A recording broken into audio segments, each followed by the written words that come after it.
Valley Library, we really appreciate you having you here. We really appreciate our friends of Pleasant Valley Library because their fundraising helped make this event possible, and it's going to be a really cool event. We want to welcome Greg Dwyer for the importance of focus. He is a former award-winning magician, and he has worked backstage on Doug Henning's The Magic Show, which was seen by over 6 million on CBC with The Late Show with David Letterman as well. He's here not to trick you, but to help you focus on what is important to you. So please help me welcome Greg Dwyer. We're so happy to have you. I would be impressed if I didn't know myself better. Can you remember a time when you had to focus on something that was really, truly important to you, but then you got distracted? Imagine that you left tonight and you had a process that you could make distraction disappear so that you could focus. I'll miss you.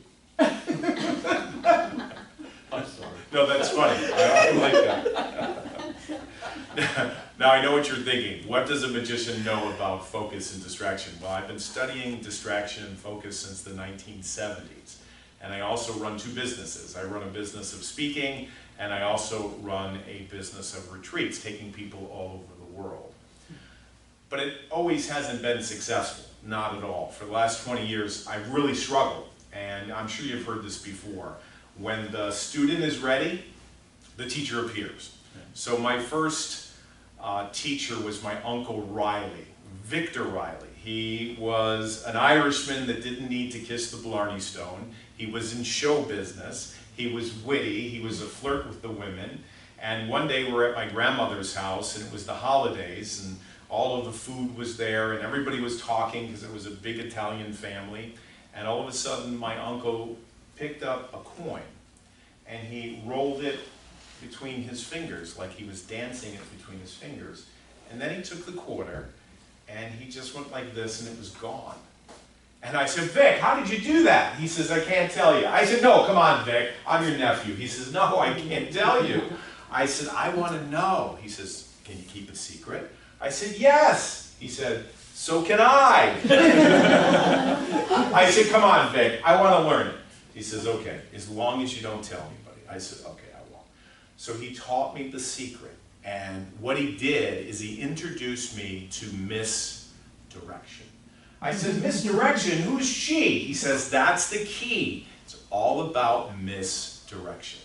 And so from 4th grade all the way up to high school into my senior year, misdirection was there for me because I was really shy. I would never get in front of people.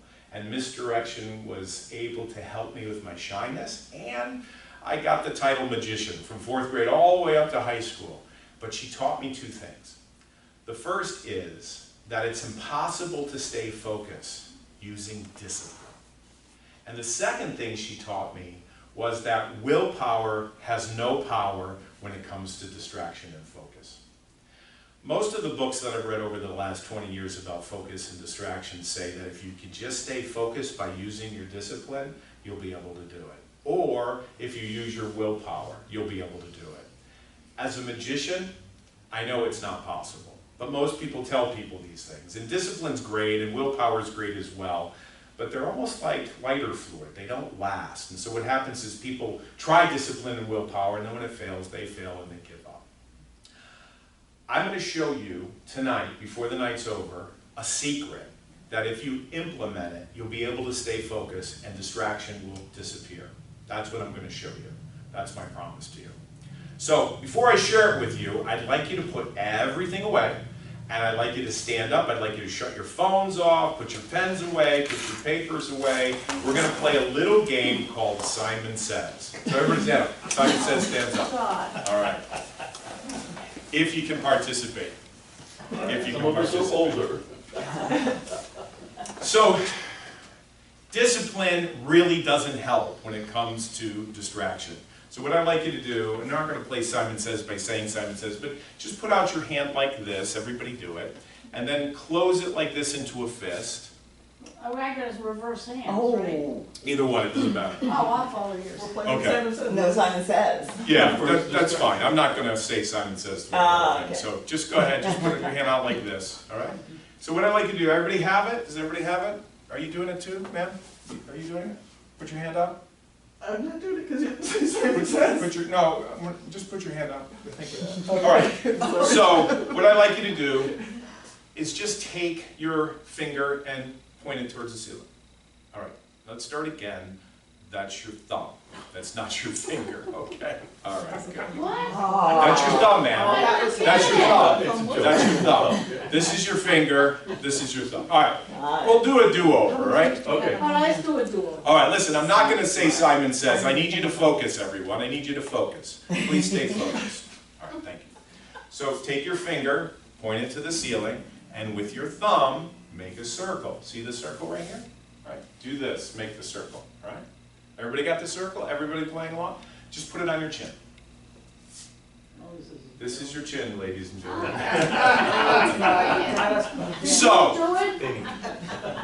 So, discipline. It's out the window when it comes to distraction and focus. It doesn't work. There's no way.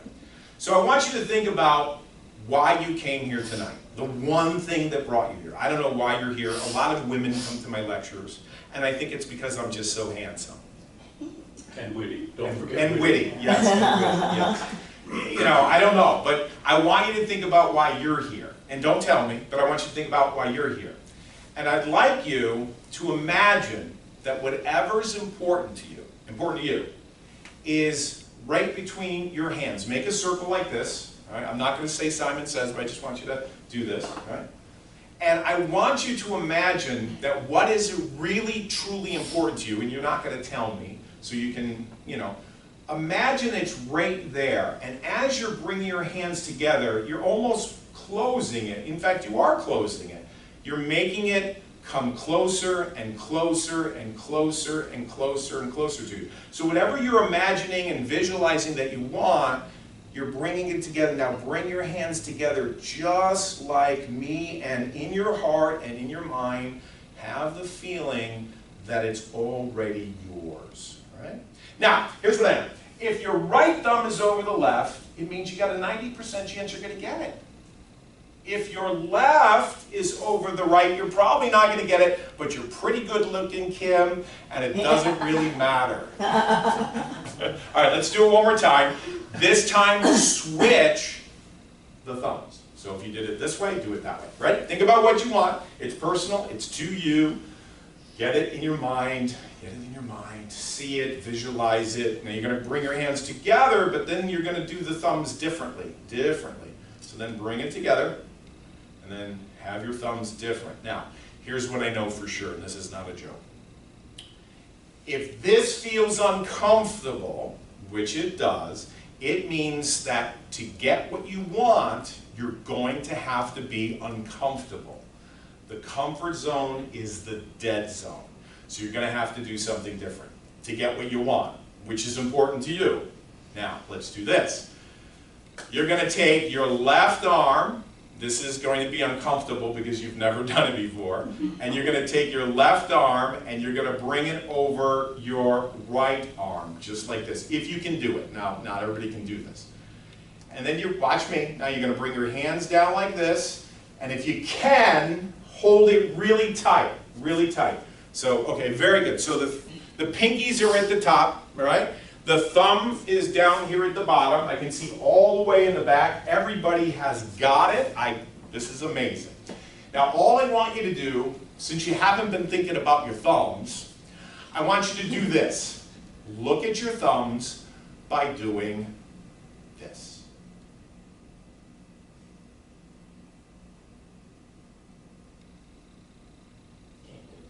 I can't do that. Can you do it like this? Now do this. Have a seat, have a seat, have a seat. So, discipline. Misdirection taught me that discipline has nothing to do with staying focused. It has nothing to do with it. And the magician I learned this from is David Copperfield. He has a show in Vegas. And when David appears on stage, the first thing he does with nothing in his hands is he does this. And I know the last time I was there, I was sitting right there, right in front of him. Paid $150 for the ticket. David walks out with his hands, he does this. 500 people in the audience are misdirected, just like you were. Would you like to know the secret? Okay. I'm going to tell you the secret, but I'm going to tell you what my uncle told me when I was a small child. You can't tell anybody. So it's important that when I show you this, you don't tell anybody. Now, when I teach it to you, you can show it to your nephews and your kids and people that you know, but please don't tell people how I did it. So this is how he did it. This is how he distracted the audience, just like I distracted you. So what I did, and you're going to laugh about this, and spoiler alert, it's really simple. I put the left over the right. You can do it or you don't have to do it. It's up to you. And then we all did the same thing. We all did the same thing. We went like this, and then we went like that. So we all did something that was really unusual. Wait, how'd you do that? And then I said to you, I said, if you're doing it right, your pinkies are at the top, right? Yeah. And then I said, your thumbs are at the bottom. And you know, Linda's in the back, so I pointed to her and I said, yeah, your thumbs are here, and at that point, I let go. Okay? So the people that just joined us, don't tell them what I said before, and we'll see if we'll get them caught up. So that's exactly what I did. In other words, while we were looking at our pinkies, and while we were looking at our thumbs, I said, if you're doing it right, Kim, your thumbs are down here at the bottom, right? That's what I did. And then I let go, right? And then I rejoined them, and then now some of you are disappointed I told you. Okay, let's have everybody stand up again. This time, I want you to focus. I want you to really focus, so you have to focus on when I let go. So that's what I want you to pay attention to. Pay attention when I let go, and I do this. And I go, look at your thumbs, okay? So everybody stand up. Right? You all with me? Yeah. All right. Take your hands like this. Let's play along. Cross it over like this, and then switch it like this. Now hold them tight, very tight. Now the pinkies are at the top. Where are the thumbs? Now watch when I let go. I don't have to, I already did. Have a seat, have a seat.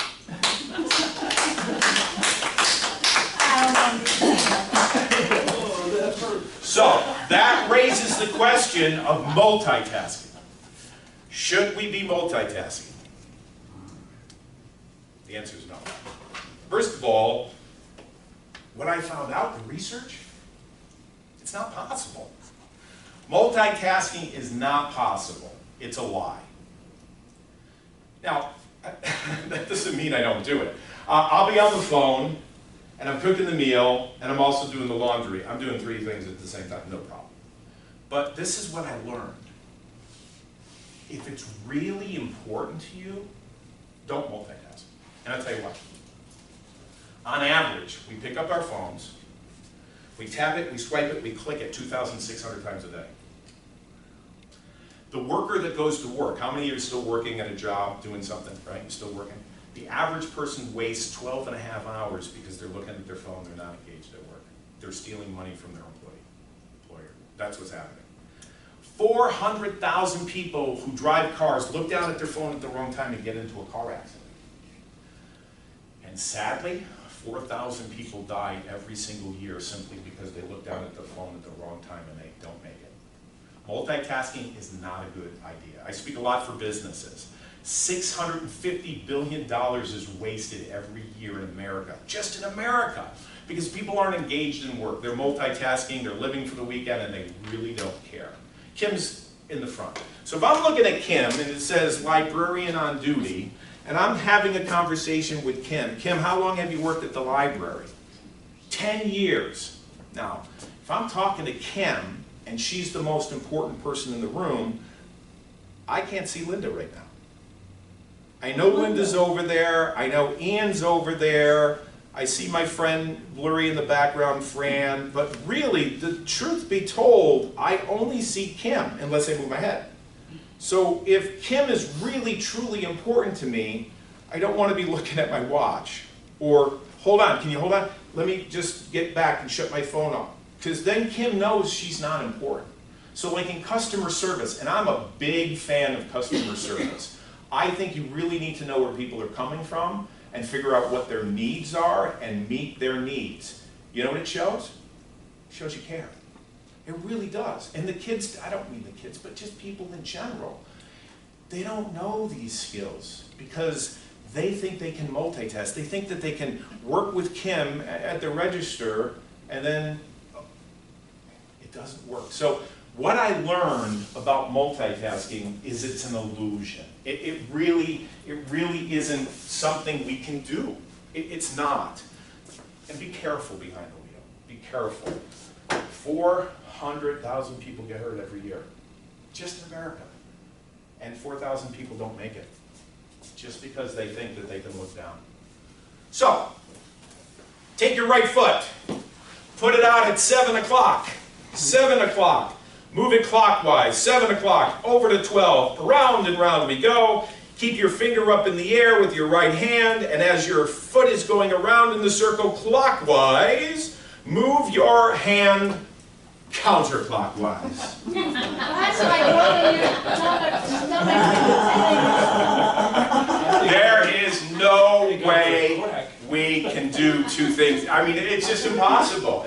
She's tried over here. It's totally impossible. You can't do it. So what happens is we get overwhelmed. When there's too much information going on in the room and we're not paying attention, it's overwhelmed. And that's what's happening in our society today. It's really a big problem.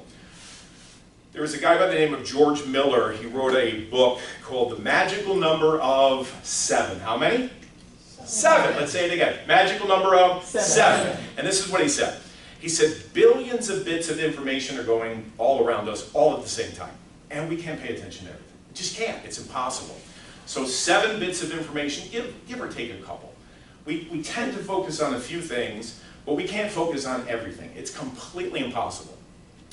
I don't know if you saw this on YouTube. It's called the monkey business illusion. Have you heard this, seen this? So they have 2 teams. They have a team over here and a team over here, and they both have a basketball, and they're passing the basketball between them, right? And they ask you, just count how many times the basketball is being passed within this one team over here. They have a group of people wearing black jerseys and a group of people wearing white jerseys. And after this is over, you can Google the monkey business illusion and you can watch this. You will be amazed. Spoiler alert, they ask you, how many times did the basketball get passed within this team over here? And you're looking and you're focused and it's like, okay, I gotta get it right. And then the answer is 16. The answer is 16. So at the end of it, they go, did you see the gorilla? So here's what happens. In the middle of this exercise, you gotta watch this. Don't tell your friends, just have them watch it. This guy comes out in a gorilla suit, 6'5", goes like this, goes like that, like this, and then he walks off the stage, just like that. Only 50% of the people see it. The other 50% don't see it, completely don't see it. Why? You're focusing on this, you don't focus over here. So I don't have a gorilla, but if we were to do it this way, I could say to you, look around for 7 things that are red. Like my shoes are black, but my socks are red and black. So that's 1. You have a red shirt. We look around, we see 7 things that are red. Fire extinguisher, red. Some things in the room are red. But then if I said to you, 7 things that were blue, oh, that shirt, this shirt, we could do it. Then if I said, what about another 7 things that were red and another 7 things that are blue, you would be completely overwhelmed. You couldn't keep up with it, right? Unless you knew how to chunk information and you really knew how to memorize. So back to the monkey business illusion. They said, would you like to see it again? They go, yeah. All right, this time look for the gorilla. All right. So they're counting, and at the same time, this guy, I'm telling you, you got to Google this afterwards. Guy walks out in a monkey suit, in a gorilla suit, he goes like this, and he walks off. And guess how many people saw it? Everybody, because they were looking for it. And then they said, did you notice that the curtain in the back changed from red to orange? Changed color, totally. Did you notice that one of the persons in the group just walked off the group and left the stage? No one saw it. So the first thing that misdirection taught me is that discipline is useless when it comes to focus and distraction. All of the books say, you just gotta be disciplined. I learned at a really young age that discipline's good, but it's not great, and it doesn't last. The second thing that misdirection taught me was that willpower isn't great. I mean, it's good, it lasts, but not forever. And it reminds me of a story. I was in Israel, I brought a group there, I've been there 10 times, and we walked out of this gift shop, and as we walked out to get on the bus, this one guy wouldn't get on the bus. He stood over here, the bus was over there, this was our destination, but he was stuck. About, I don't know, 7 people gathered around this guy, and he was trying to sell them things like flutes and cards and gifts, and I'm like, oh. I said, his name was Larry. I said, Larry, would you please follow me and come over here? No, he wouldn't. He wouldn't do it. Larry, get on the bus. No, no. For him, he wanted to buy this flute for $1. And I'm thinking, okay. There's nothing I could do. I could not, how many of you have kids, right? You know, there's nothing I could have done to get, finally he gets on the bus. I'm like, all right, Larry, come on, please, would you just follow the guidance? You know, like, I think I know what I'm talking about here. Please get on the bus. So at night he comes to me and he goes, Greg. I said, yeah, what, Larry? He goes, all my money's gone. I said, you gotta be kidding me. They took it. So while he was over here, focused on this flute for $1 and making change, and this is a true story, by the way, I'm not making this up. He was making change. They took his money right out of his hand while he was not paying attention. He gave them $1. He got the flute that he wanted, but he lost all of his money. All of it. Now, the good news is that we had cameras. Is that a camera? We had a camera at the store. You're all on camera. We had a camera on the store, and we actually played it back, and we got his money back. Larry learned a lesson that day, and I also realized that willpower doesn't really help. It reminds me of a movie that I watch every year, Groundhog Day. How many of you have seen it? I love this movie. Phil is a weatherman, and the thing that's the most important to Phil is himself. That's all he cares about. So Phil goes to Pennsylvania, he does the Puxatawny thing, and the next day, it's the same thing. And the next day, it's the same thing, if you remember the movie. So the alarm goes off, Sonny and Cher, I got you, babe. Remember? I got you, babe. So he wakes up, he hears this announcement, rise and shine campers, and don't forget your booties because it's cold outside. It's Groundhog Day! So he gets up, he walks out, looks out the window, and he sees everybody going to Nobbler Hill, and that's the first day. No big deal. You're like, what's going on here? Second day, it's the same thing. Third day, it's the same thing. Fourth day, it's the same thing. It's the same thing over and over and over. And Phil tries to break the spell, but he can't. He tries willpower. He gets so desperate he wants to kill himself. It's absolutely terrible. Phil cares only about himself, and trying to change his will isn't going to happen. So, I don't know if you like the movie or not. It might be childish, but research says, and I was flabbergasted when I found this out, research says that we have anywhere from 45 to 65,000 thoughts every single day. Okay?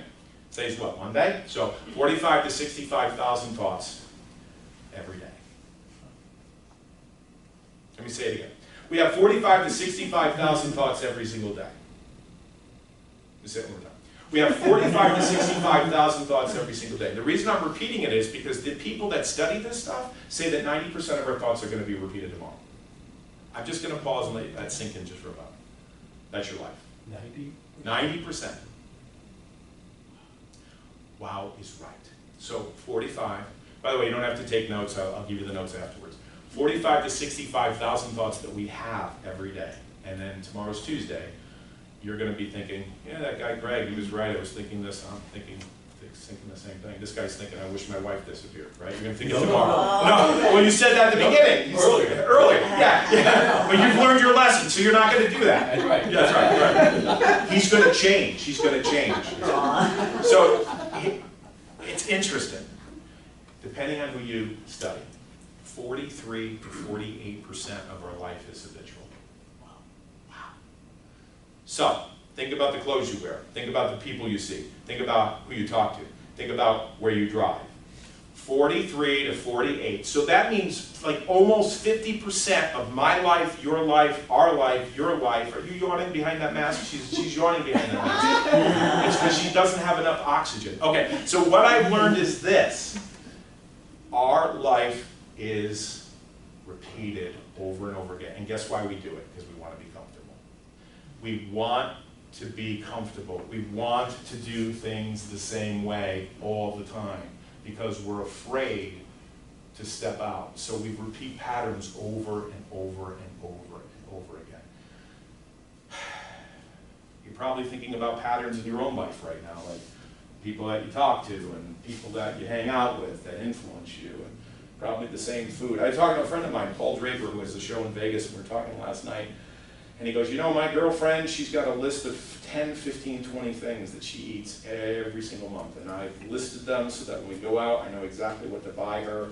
It's the same food over and over and over again. I said, yeah, it's patterns. You're probably thinking about your patterns, things that you do, over and over again, right?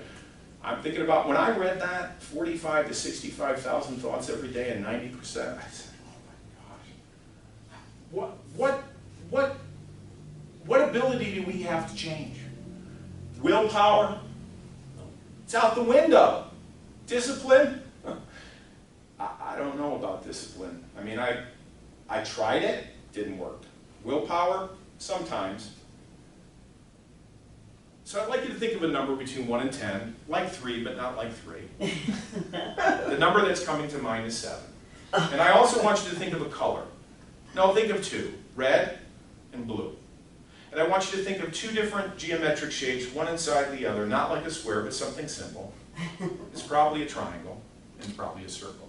So these are patterns that I have put into the workshop since the beginning. I started off talking about the circle. You know, I made the pattern of this, and I talked about red and blue, and I talked about 7. They were in the lecture to prime you and to condition you, to show you that this is being done to you, and that you do it to yourself. So when we want to change from a place of being completely distracted to a better place in our life where we're not distracted and we're focused, and we know exactly where we're going, discipline and willpower over there will not help us. It won't. We'll fail every single time. And I'll tell you why I know this. When I was a kid, 1981, I got a phone call to perform in front of IBM for their Christmas show. And I was only like 18, 19 years old. It was my last year in high school. And I said, this is amazing. I'm doing corporate work. 1981, high school. And it's like, this was in Danbury, Connecticut. And I said, I got to really make these people be amazed. I really have to do something special for these people. So I did a magic show, and I don't remember. I had this girl with me. Her name was Cindy. I had a big crush on her. And I kind of wanted to impress the crowd. So I did this thing that I never did before. I sat in the chair, and I asked people to come up and tie me up in ropes. And I would escape. And I told them, I said, look, if it takes like 10 minutes to tie me up, I'm going to get out in 9. If it takes 5 minutes to tie me up, I'm going to get out in 4. And here's the secret. It wasn't a trick. It wasn't. I learned that if you just made your muscles really big, like really big, and you expanded yourself, and then when they came up and they tied you up, and by the way, this is true, I'm not making this up, this actually happened to me. I sat there, and I made my muscles really big, and then after they tied me, I would just inhale, right, exhale, get all the air out of me, and then make myself really small and just wiggle out of it. And I had practiced, I had done it a couple times, and it worked. And so here I was in Danbury, Connecticut. I said, all right, if I don't do this, I'm not taking your check. I was like, kind of like, really wanted to make a point there. And I sat in the chair, and these 2 women came up, and they tied me up. I didn't account for the fact that both of them were drunk. And I didn't account for the fact that they didn't tie me tight. Like they just lassoed me in the chair. They didn't give me the opportunity to make my, chest and my arms big so that I could push the ropes out because the ropes were so loose. They were completely loose. So then the timer started, and I was going to use my willpower to get out of the ropes. True story. and I didn't. And I'll never forget it. I literally fell over in the chair, and I struggled, and I think it was like 4 minutes, I forget the time. But all I can tell you is I was completely embarrassed in front of this group of IBM. I wanted to do something really special for them, and it didn't work, and I failed, and I relied 100% on my willpower. And shortly after that, I decided that I didn't want to spend the rest of my life doing that sort of thing. So I went to college, went to graduate work, got some degrees, got some master's degrees, and then eventually I went into business. And for 20 years, I made money, I lost money, I made money, I lost money, and I struggled. I struggled to stay really focused in my business. And I did okay, but for 2 decades, it really didn't work for me. It really, as much as I was disciplined and as much as I had willpower to make money, it didn't happen. And then what happened was I met somebody by the name of Kenton. He was, and still is, a business wizard. He's a coach. And I met this guy, there was just something about him that was genuine, and I just knew that he cared. And when I met him, I wanted to learn what he knew, because he was very successful, and he is very successful. So I paid him a ridiculous amount of money to spend 2 days and 1 night with him listening to what he had to say about business. And he literally changed my life. My business went from struggling and being in debt to running a business where I take people all over the world. I've been all over the world with different groups. I've spoken all over the world as well, teaching these workshops and seminars. But the thing that changed was my mindset. It was an internal change. It wasn't about discipline. It wasn't about willpower. It was a shift in my mindset. That was the major difference. So I want to share with you what he taught me, but it was 2.5 days actually. So I don't have time to teach you everything, but I have a course that I'm going to give you. I haven't even created it yet, but I will be giving it out in emails, and my friend Fran will be passing around a list later, which will go through the highlights of what I learned from this gentleman. There's no cost, I have nothing to sell you, I just want to share this information with you if you have a goal and you want to make it come true. So what changed? I changed. My whole perception changed, because you know the story. When the student is ready, the teacher appears. And Kenton appeared for me, and he cared. And I'll never forget being in his living room, and I was sharing information with him, and he said, "Greg, this is what this is about. This is what you're looking for." And it just completely shifted my mindset. And then he reminded me of Harry Houdini. He said, "Remember what Harry said?" I said, "What?" He goes, "Harry said this, my brain is the key that sets me free." I said, "I know that." He says, "Well, there's your answer. My brain is the key that sets me free." So Harry Houdini, at the top of his career, was in London, and he was given a challenge. A safe was brought out on stage, a safe from a London bank, and he was challenged to get out of the safe. And unlike me, Harry Houdini was able to do it. So picture this, I want you to imagine this. I'd like you to reflect on this. Reflect on the event that happened many days ago or years ago. He gets inside the safe, the door is shut, the combination is turned, the curtain goes up, and Harry escapes. Now, I don't know how long. I mean, today, you know, in our society, it would have been 3 minutes or 4 minutes. It could have been an hour. I should do research on it. But Harry literally gets out of the safe. It's a true story.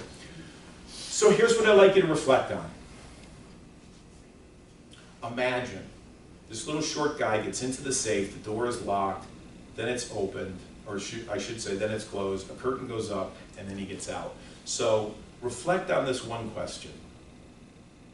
How did he do it? Because I'm sure the people that were in the audience were thinking the same thing. I mean, I would have been. If I was in the audience and I saw this guy get into a safe and the door was shut and the combination was, and then he got out, the question that I would have said was, how?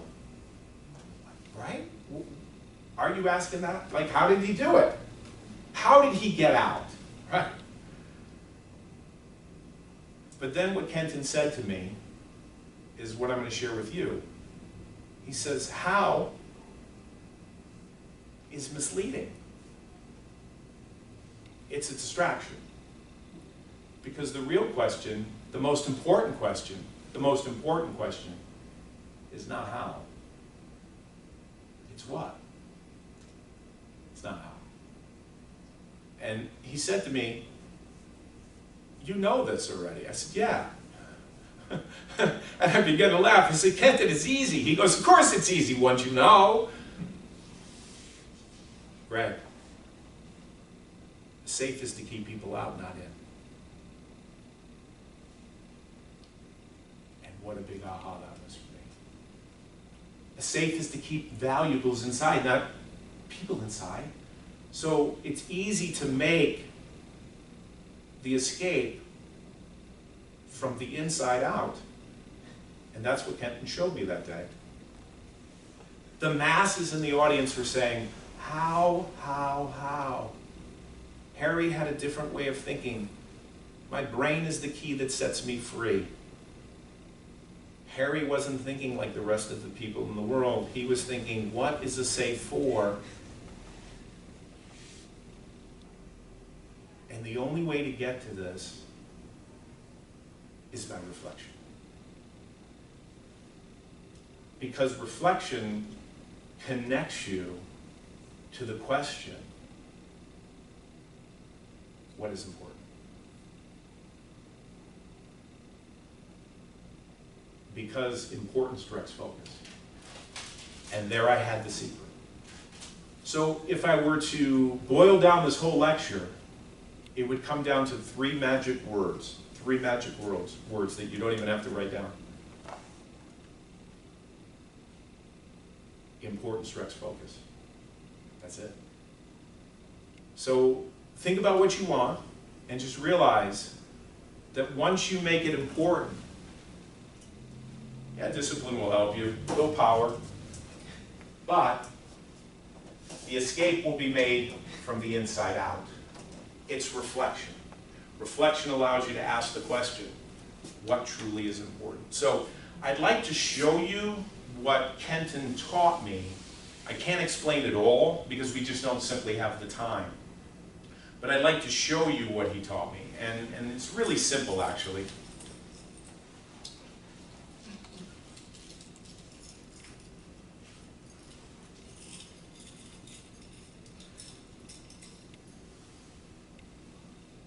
It's all about aligning the conscious mind with the unconscious mind. And this is not a trick. This is a watch that I got at, I think, Walmart for $8. It's just a simple watch. And as I'm thinking grandfather clock, I'm imagining a grandfather clock, and it's mimicking a grandfather clock. It's my thoughts. I'm doing this. It's like there's no trick here. I'm actually doing this because what I'm doing is I'm aligning my subconscious mind and my conscious mind together. And then I can also think of as, like a circle. And it appears that I'm not moving it, but I am moving it. It's just that I'm not aware that I'm not aware of the movement, but the movement's there. And I can also go back to the grandfather clock. It's really kind of simple. So reflection and quietness and contemplation by asking the question, what's important, has allowed me, after I met Kenton, to align my thoughts, my words, and my actions so that they're congruent, so that I'm really focused on what I want. So, Linda, can I show you? Sure. Give her a hand. We'll bring her up.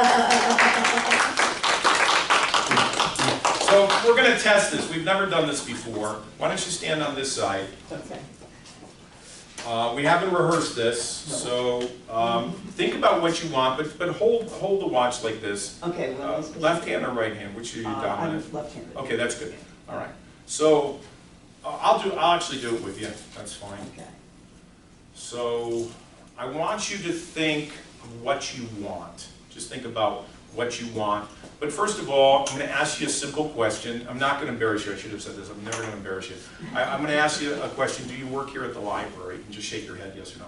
So I'm kind of like watching the movement of the watch. All right? And then I'm going to ask you another question.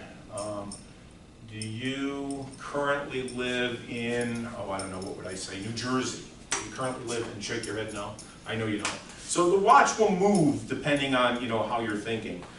Now, think grandfather clock, and I'll do it with you, and I'll see if we're on the same, yeah, there you go. Actually, before we even got started, right? Yep. So this is not really a miracle. It really just has to do with our mind. It has to do with reflection. It has to do with our intention, right? So now let's try a circle. So imagine that your watch is going around in a circle like this. And it's going round and round, and you just, okay, it's beginning to, yeah, that's fine. I'm really not moving it. No, yeah, right, exactly. Right. Now let's try this. Think of a number. Think of a number between 1 and 12 and tell me what it is. 9, okay. So see if you can make it go grandfather clock back and forth 9 times. Okay? How many is that? Have you counted? Sort of. How many? She was up to 8. She was up to 8. She just did 9. Okay. All right, now what I want you to do is I want you to think about what you want. And I asked you to think about, in your head, something that was important to you. Now think about that one thing as well. Yep.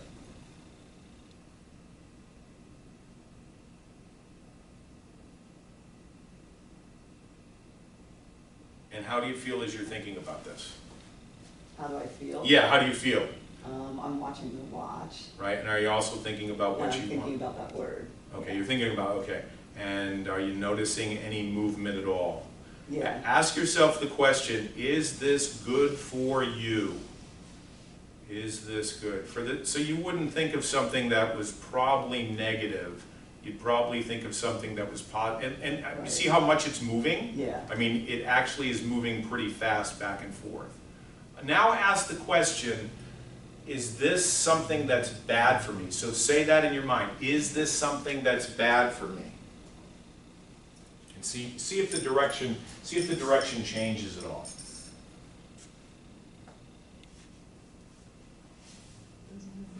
It doesn't even move, you notice that? So there's a good indication. Thank you. So let's give her a hand. Really cool. It is very cool. Thank you so much. I appreciate that. The $1 million lottery's coming up. All right. Exactly. So I can't show everyone this, but what I can do is ask you to think about what you want. So think about what you want. Take your hands like this, right? And then I want you to imagine that what you want is coming closer and closer and closer together. What you're going to do is you're going to do this. You're going to take your 2 index fingers like this. Keep them apart, just like this.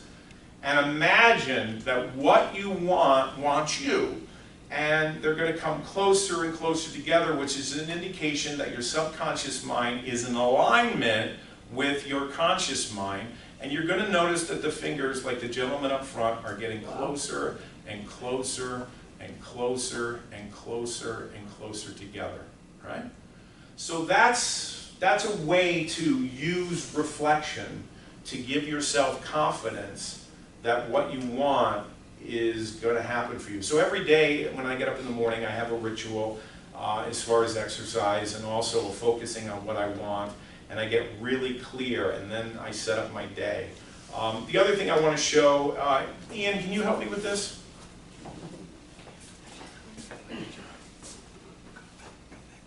I came out with a deck. Give him a hand. Give him a hand. I came up with a deck, and these are not for sale. I don't have anything for sale. But I came up with a deck of cards. These are 52 cards. And what I did is on every single card, I put an affirmation. I put an incantation. I put something like, for instance, let me find one. There you go. Let's see what that says. Got it? Yep. So it says it's time for a change. And every single one of these cards is different, not one of them. Now, why did I decide to do this? Well, when I did the research that we have 45 to 65,000 thoughts every single day, and 90% of them are repeated the next day, and that 43 to 48% of our life is habitual, I decided to come up with a pack of cards, 52, one for every week, that I could use to condition my mind.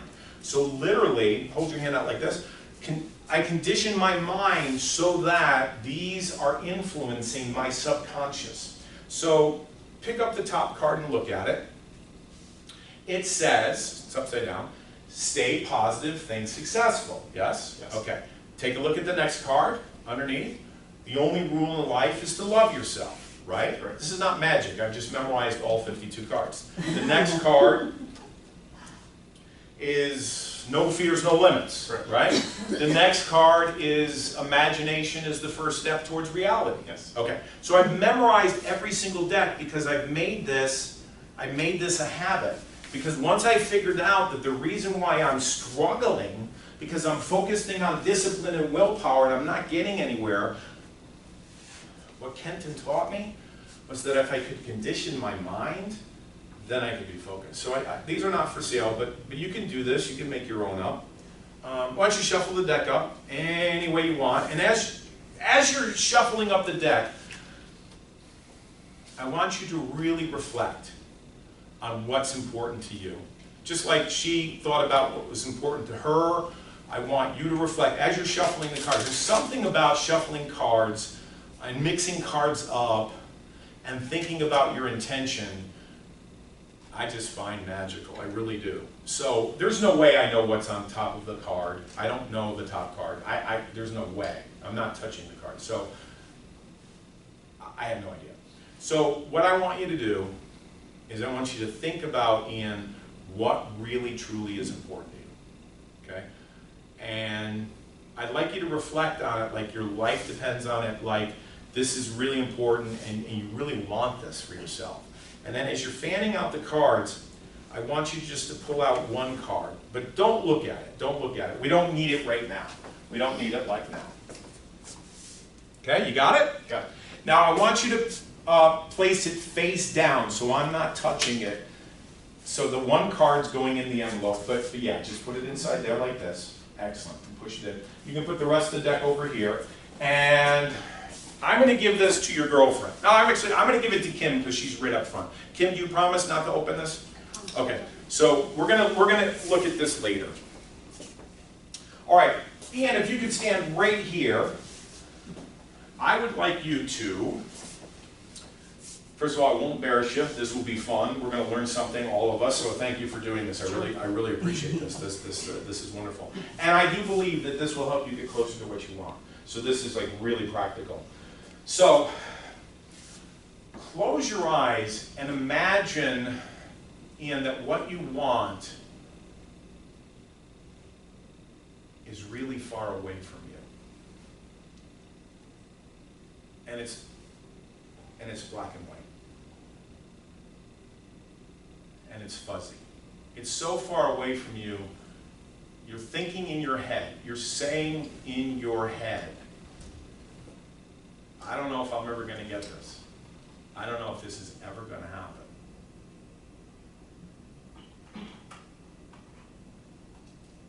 Okay, open your eyes. So on a scale of 1 to 10, 1 being like, yeah, I don't think so, and 10 being, I think it's going to happen, honestly, where do you think you are on the scale? Just with those visualizations. An 8. Okay, an 8. So you're still positive. Yeah. Okay, good. All right, that's fine. I appreciate the honesty.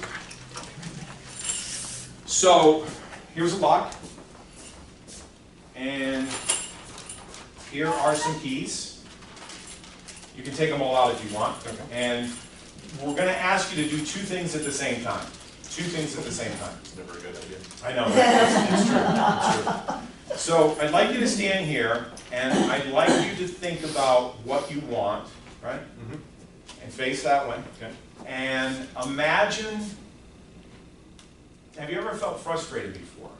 Okay, yes? Yeah, okay. So imagine that this thing that you want, whatever it is really frustrating to you, and it's not going to happen. Try one of the keys. Don't break the key, because that would, but just don't force it.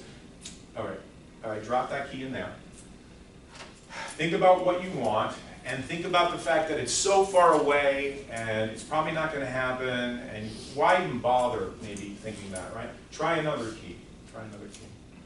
All right, does it work? All right, so far so good. All right, so I want you to feel the feeling of not having it happen. not having it happen. And then try the next key. Next key. Okay. All right. And then try the next one. All right.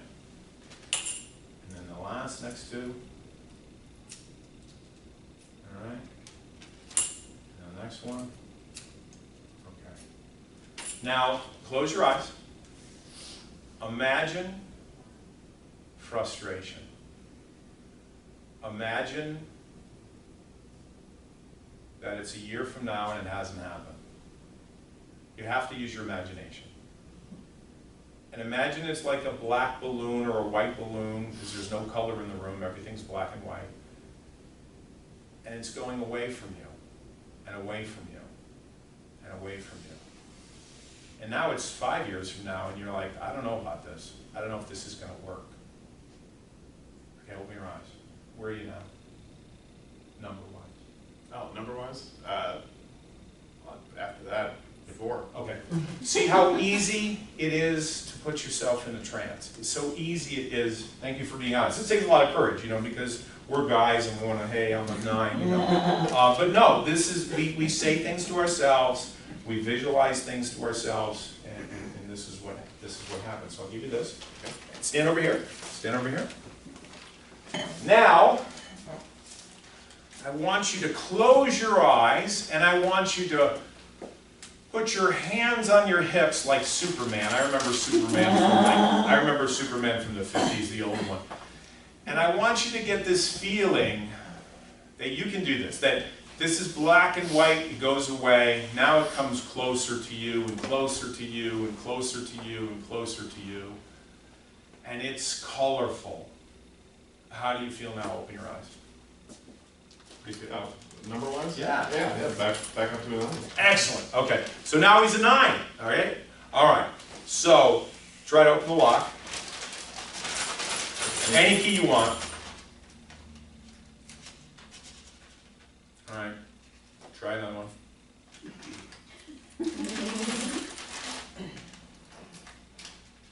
Is this the frustration bit? Well, you can try as many as you want. It's up to you. It's up to you. So if we could get you from a 9 to a 10, would that be good for you? Sure. Okay, great. Excellent. We're going to do it. So, Kim's got the card.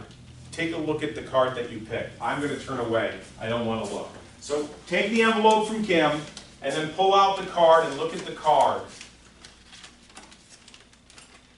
Okay. All right. And I want you to say that to yourself, what it says on the card. Okay. The card that you selected from a deck of cards that were shuffled. Mm-hmm. Does that help? Yes, it does. Okay, good. So stand where you were before. And then Ian, am I saying your name right? Ian? Ian. Ian, thank you, Ian. Ian, I'm sorry. So say what you want to yourself over and over again, and believe that you have it.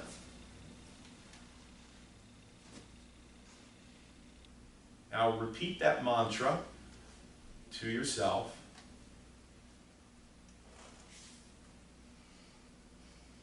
Now open your eyes. How do you feel now? Pretty close to a 10. So you get the idea that you can and you will? Absolutely. Why is that? Because that was what was on the card. Give him a hand. Show him the card. I can and I will. will. All right, that's so cool. So, what about the lock? Oh, this is, Try what's in the black envelope. it Is there something in there? feels like it is. There you go. Ah, Okay. Let's get rid of that one. there you go. Thank you. All right.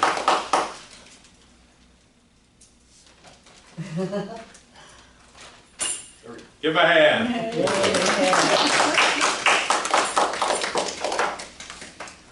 So, I want to open up for questions. We're just about to close. I just thought maybe you might have some questions. Anybody have any questions? Anybody have any questions? Don't be shy. Do you have a little video of this talk? I'd like my son to see it. It's right there. I'm waving. And here's what I would suggest. I'm hoping that the marker I choose will work. Let's see. There's two ways to get a hold of me to get the video.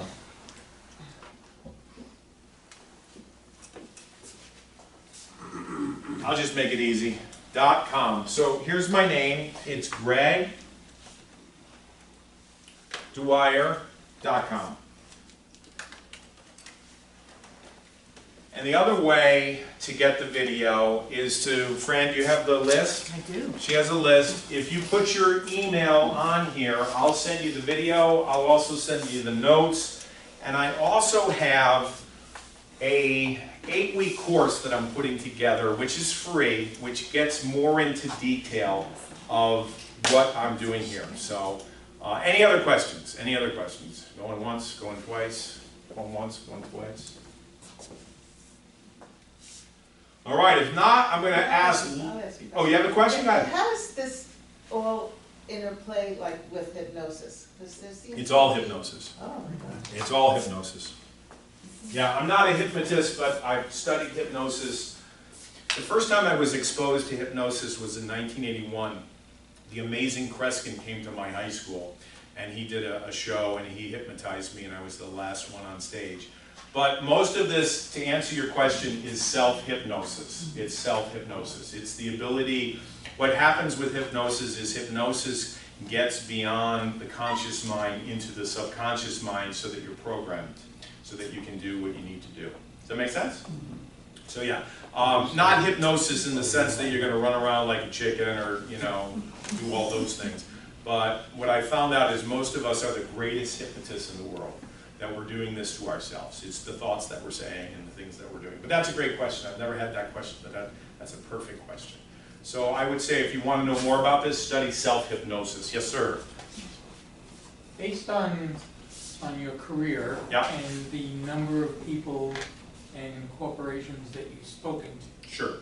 do you have any way to gauge how successful you are?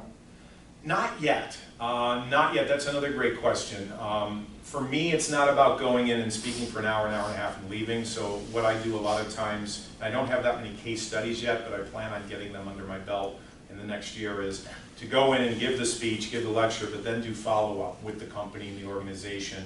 Because, you know, you'll forget. Most of you are going to forget 50 to 60% of what I talked about tonight. So the follow-up would be the course and also the coaching to keep the company in the loop to really make a change in their environment, which is really what you need to do.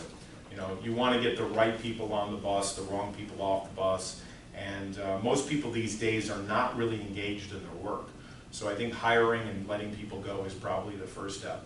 But I'll be honest with you, I do not have case studies yet, but I do plan on getting them in the future. It's just with COVID and everything that's going on in the last year, it's been difficult. Yep. So, yes. This 8-week course, is this something you're going to be doing online? Or Yes, it will be. It'll be a video, and what I'll do is I'll do the video, and then you'll get the download, and every week you can watch it. I haven't created it yet. I'll be creating it in August, and once you give me your email, I'll put you into the system, and then every week you'll get the email about it. It'll be a video. For those of you that want to see this, as long as the video is running and everything's going well, I'll give you also a copy of that as well. So yeah, that's fine. You're welcome. You're welcome. I'm here to serve, and if I can help you, you know, when the student is ready, the teacher appears. So let's bring up the two newlyweds. Are you guys engaged? I don't know. No, I shouldn't say that. All right, come on up. Come on up. I'm sorry. I promised not to embarrass you, and I just did. Forgive me. All right. One of you sit here, and the other one sit here. Okay. All right. Good. Are we gonna play the newlywed game? We are going to play the newlywed game, and then with this. Ian, you hate me now, don't you? No, he's going to hate me. He's going to hate me, but here's the thing. I'm leaving town, so it really doesn't matter. Okay. You have to get to the car. That's right. That's right. So I'm going to ask you to play along and both put your feet the same way so that you kind of have the same body language. Your back's up against the chair. So what I want you to do is I want you to be aware of any feelings that you feel or anything that you hear in the room. And I would ask that everybody, you know, pretty much focus and concentrate here. This is like hypnosis, but but it's not hypnosis. So there's going to be no ramifications when you go home, you know, nothing like that. But I want you to play along like your life depends on what you want. So right now, with your back straight, take a deep breath in through your nose and then out through your mouth. And I just want you to think about what is important to you. And I also want you to think about what's important to you. And I'm going to ask you in a moment to close your eyes. And I know you've got your eyes closed already, but that's fine. So I'm going to ask you to close your eyes. And I'm going to make sure that your eyes are closed because I'm going to kind of do one of these things. And I want you to think about what's important to you. And here's the easiest way how to do this. It's really simple. We all do it. Just daydream. Just use your imagination and just reflect. Just reflect like a kid. And think about what's really important to you. And this is a gift because most of us don't get this time to really reflect upon what's really important to you. Okay, now open your eyes. How do you feel? Okay. Now what I'd like you to do is look at each other and just remember what each person is wearing. Okay. All right? Okay. Because, right? Yep. All right?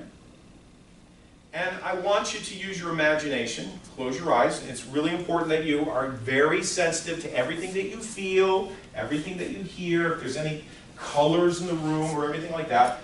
And I want you to take a deep breath in, and I want you just to use your imagination and visualization. And now I want you to think about what the other person wants. Now I know you guys have been dating for a while. I don't know that much about you, but I know you guys are connected, right? So you guys are connected. So the first thing I want you to do is think about what's important to you. Now I want you to switch it, and I want you to think about the other person, because life really isn't about me, it's about we. And in customer service, it's about the other person. It's about serving the other person.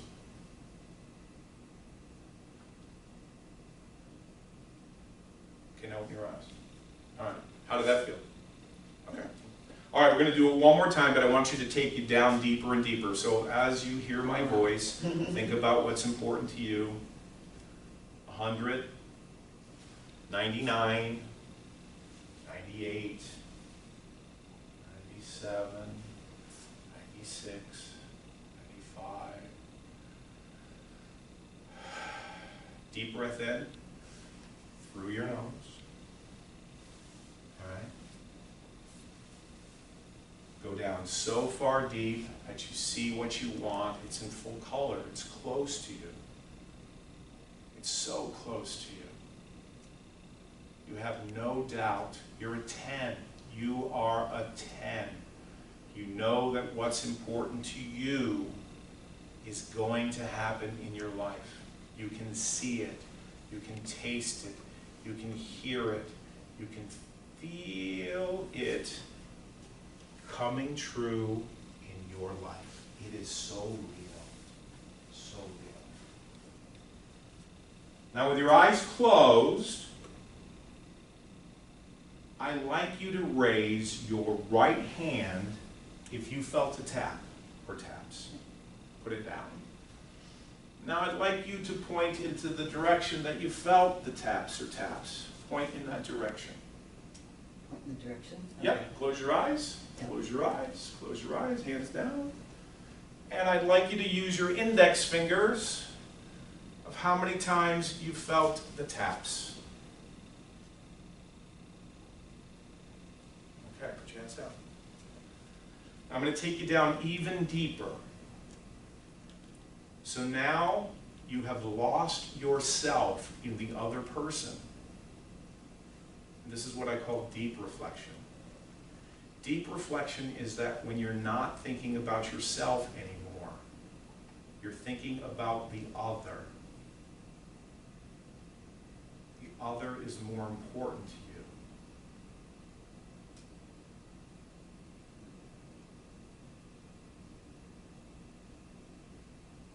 I'm going to count to 3. I'm going to go 1, 2, and 3. When I say 3, I I want you to open your eyes when I say 3.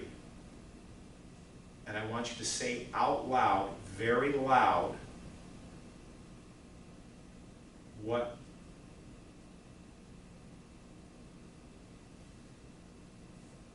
directs focus for you. Because importance directs focus. Discipline won't help you. Willpower will fail you. But discipline and willpower will never help you. What's important and knowing what's important will always help you. So when I get to 3,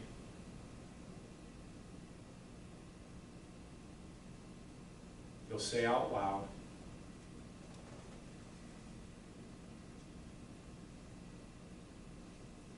what's important. 1, 2, 3. Career. Did you say career? Yeah. Did you say career? Yeah. All right. You did it, I didn't. All right, have a seat. Whoa. Whoa is right. And, yeah, and we had to write that down earlier. There it is. Oh, wow. It's really, really good. So, I forgot Did you- that I never showed you the coin trick. I never showed you the That coin was trick. great. How many of you want to see the coin trick? We keep a secret. Whoops. Yeah. There's the trick. So my uncle, it was 1972. I was actually 10 years old. And he took the coin and he danced it between his fingers.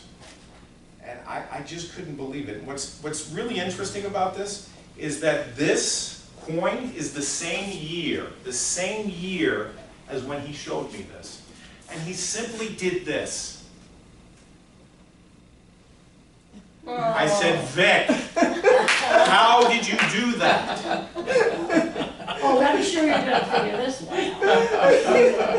And then I realized that what's really important is that he showed me that. I'll never forget the last time I saw my Uncle Vic. He was lying on the couch. I said goodbye to him. That was the last time I ever saw him. But when I think about him, I think about that moment, and I think about what's important to me, because I wouldn't be here if it wasn't for that one moment. That's what's important to me. So focus on what's important to you. Can you show us again? Thank you so much.